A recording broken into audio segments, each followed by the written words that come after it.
Hi guys, eto kami ngayon nagre-repair ng bubong, renovate dito po sa St. Joseph 10 Phase 2. At ayan po, baklas na namin yung bubong, so papalitan na lang.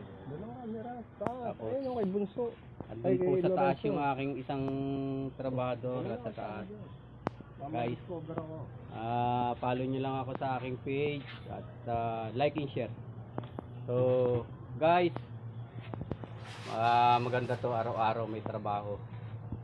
So ano tayo, may income para sa pamilya, para maganda yung yung ating pamilya makakakain ng maayos.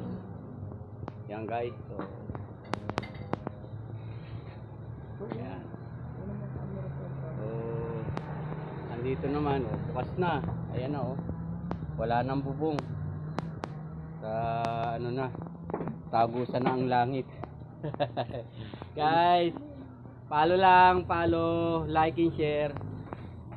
Guys, hanggang dito na lang guys. Mamaya ulit tayo mag video. Ilalike ko ni guys.